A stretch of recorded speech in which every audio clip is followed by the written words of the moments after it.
We got a economy update, and like I said, you can cue all the what economy comments. It's tradition, but the fact of the matter is that we do get money for things, and we spend money on some things, and those things have to have numbers. So the people who are working on the numbers behind things that might have value in the game have put out a little bit of some information on actually a mining update we reported on yesterday, which is coming to 4.5.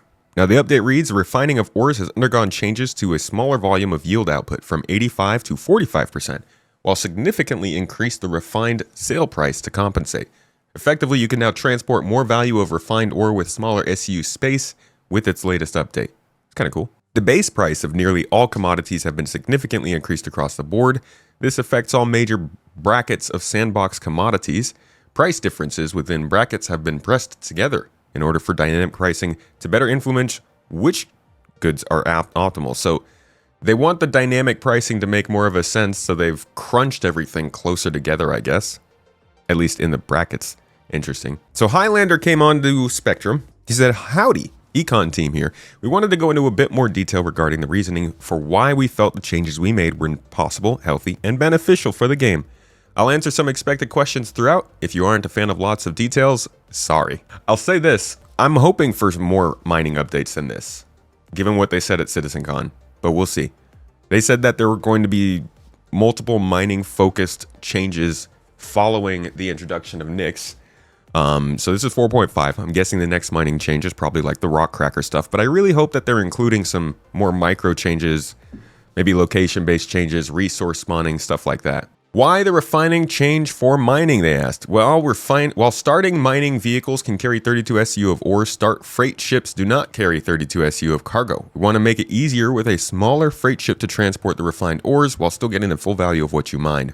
That's fair. What are the brackets? They're asking. Brackets are the back-end groupings of commodities which help us reinforce the rarity, volume, and supply of resources throughout the verse. They don't have official names for now, so we still call each bracket by its crate. If something is easy to mine in a large volume like copper, then locations that have or need copper should reflect that. Since gold is rarer and hard to find than copper, it's in a smaller bracket, so it's pretty self-explanatory. For now, the simplest way to differentiate brackets for traders is by the maximum crate size purchasable. To help, here's some insight on the brackets. Max purchasable crate size, example of a good ship to trade these, example of competitive goods, and then example of casual goods. We'll go through each one of those for each of these examples. First, a 32 or 24 purchased crate size for a Caterpillar, which fits 576 SCU.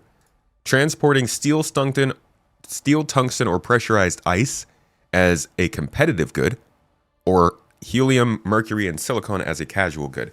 I don't feel like without the context, this doesn't mean a ton, but it's just like examples. Next example is a 16 SU purchase, maximum purchase size for a Starlancer Max, which gets 224 SU. You're going to want to transport gold or bioplastic at that size and rate, or scrap and astatine at that size and rate for a casual good. For a Cutlass Black, at a maximum of 8 SU loading, you're going to want to try and go for diamantium and fresh food, and casually you're going to be shipping organomass and iodine. And then at the Clipper, which has 12 SU but can only fit a 2 SU box, you're going to want to try and go for diamond laminate and partilium. And then casually, you're going to hit up AV equipment and slam. So this is basically just starting the meta, laying out the examples of how you should be trying to categorize a cargo hauling ship. It's good that it's getting laid out. I mean, I don't know how to feel about it. It's a lot to think about and talk about, but I think it's good it's getting laid out so that we can start to build on this more ourselves. He continues by saying, keep in mind that the commodities within each bracket still have a good deal of variance in how competitive versus casual they are. Competitive goods have lower supply, higher demand. Casual goods have higher supply, lower demand. Next question, what values will likely see affected differently between resource and different brackets? He says that the brackets help represent scarcity, value, stock, and more. Outside of just prices, smaller brackets will be restocked more slowly and have lower limits to their stocks. Many locations simply won't be keeping an Olympic-sized swimming pool worth of Atlassium, as it's a rare material. What do brackets mean for mining, salvage, and other resource gathering loops? Honestly, this isn't new for y'all. Miners have been using the bracket system for years. We just took a while to apply those same rules everywhere. Quantanium is more rare than Terranite. which is rarer than Hephaestonite, which is rarer than tin. That's brackets. Gosh, I am not a miner, but I do remember back when Laranite was the good stuff. Actually, no, Laranite, that was for cargo haulers. Quantanium's always been the good stuff though, huh? Regardless, I think a lot of this doesn't really make a huge difference until we do have crafting, base building, and the demand that comes from those things, whether in players or in the game's simulation. Because it's not just price that matters when it comes to this stuff, right? All right, trading in brackets, he says. Let's rip the band-aids off. If you are a solo trader, it's intended to have more challenges while trading smaller bracket goods and larger ships. Mostly, it's just not the optimal use of your space and time. It's extra work, especially in dangerous areas, to move a large quantity of smaller crates into your ship than it would be fewer large crates. That's not even considering that you are fighting for much smaller stock with other traders. In short, it's more efficient for a ship like the Starlancer Max to be loading up 16 SCU crates than attempting to fill its grid with 8 or 2 SCU boxes, basically dipping into the lower brackets good stuff. And that's, they like really have to balance that, yeah? To make sure that you get kind of a consequence for trying to dip into the lower brackets. And of course, players are going to hate that because they're going to be like, why in the world do I have a bigger ship if I can't carry more of the smaller goods? And that's a different conversation, huh? They also said here, considering prices in the game are constantly dynamically changing based on demand, this makes the difference between commodities on the ends of different brackets cleaner. This means that players who now know what bracket they want to focus on have more actionable information. When are we going to see the first cargo hauling brackets, I wonder? What about multi-crew, they ask? We restrict brackets by making it more dangerous and slower to trade at a smaller bracket the bigger your ship is. Those restrictions can be mitigated by simply having a bigger crew. If you have enough people to load a Starlancer Max with bracket 2 goods efficiently, go for it. Okay, so it's not heavy pressure. The goal is to push people towards multi-crew play on larger ships. Will it work? I don't know. Of course, you might need to get a variety of bracket 2 goods depending on how much the location supplies and how big your ship is.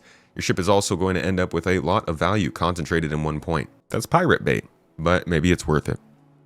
So, in order for piracy to work with this system and not have people just getting attacked and then have pirates board, or at least attack first, scan later, they need to give people a way to scan ships before they can be detected. Or else I just don't think that, like, if you want pirates to only attack based on certain commodities, you got to give them a way to see that commodity.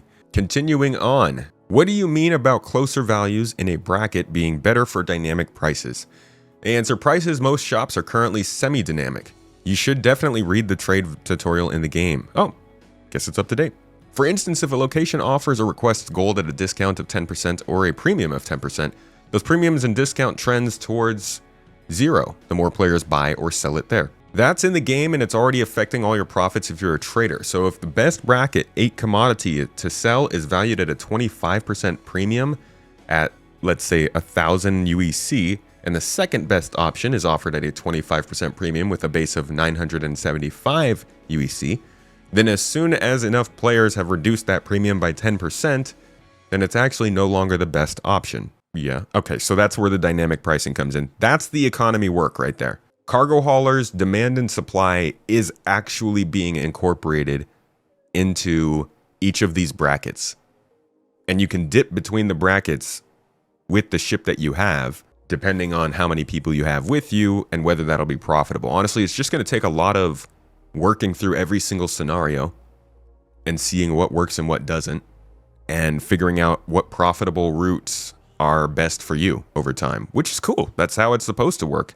This dynamic pricing bit is interesting, and I'm wondering just how much we can see it fluctuate. There have been large exploits. This is the last question, probably one of the most important to you guys. Why are we now getting even more ways of making more money? Isn't the timing a bit bad? And here is a big line. Yes, the exploits from the last 2 patches have been rough for the game and the economy. As a result, a full wipe is likely at some point down the line. Now we know a full wipe is likely at some point down the line because there has to be one before 1.0. But this could be insinuating that we might see one maybe next year. In my experience, generally about 18 months is how far we've gone without some kind of a wipe, but we may have gone further than that at some point. We've definitely gone shorter, but the longest I think I've seen was like 18 to 20 months. So maybe we're going to see a wipe sometime in the first half of next year. I'm hoping that they just stick to the wallet, to be honest, but we'll see. Continuing on with that answer, he says, let's speak about the abundance of earnings you are getting currently. If you feel like you are gaining more AUEC than you can spend, that's intentional. When we look to add the badly needed sinks and cost decisions later next year, those new costs will be balanced against the current AUEC earnings. That's what I was hoping they would finally tell us. Because we've never known if the earnings were right or if the money sinks. I mean, the money sinks obviously weren't there. So it's always hard to understand how much are we supposed to earn based on what you guys want us to spend on later. And they're starting to incorporate that. For now, you might find... Oh, sorry. That said, we want feedback and analytics on those numbers as they are now, so that we can correctly implement those sinks. For now, you might find that your AUEC earnings are much higher than your expenses necessitate, but rest assured that the values will start making sense down the line. So that's your economy update. There's a couple follow-ups here. One of them here, Greedy asked, would be nice to wipe this patch if possible. I know it's a very unpopular opinion, but the amount of money running around, nobody has interest in doing anything other than just fly around and display the exploited fleets around. That'd be insane to just for Highlander to just be like, yeah, we'll wipe. We'll do it. Let me go change that. He said, not even speaking about the others that need to give a go ahead for a wipe. Personally, I want to be able to see at least half a patch worth of analytics to confirm that none of the existing exploits are still occurring before I'd be in favor of doing a wipe, even if it's badly needed. That's a really good point. Probably plug the holes before you wipe it so that people aren't doing the exact same thing right after we restart. To the more casual citizen who only gets like 5 hours a week to play and is engaging in exploits, a wipe is bad. But it's even worse if we end up having a wipe 2 patches back to back. Those players are real and aren't well represented by the more hardcore players who post here like us, them casuals. So obviously no wipe for 4.5. I don't think there's going to be a wipe for 4.6. Like he said, they want to make sure there's not 2 wipes in a row, and I'm betting the best bet would be to hold out until crafting is in, because they're going to have to rebalance all the different things, and that might make the most sense. So maybe they're just holding out. I don't know. But that's a little look into some of the economy stuff going into 4.5 and an idea of where they're headed.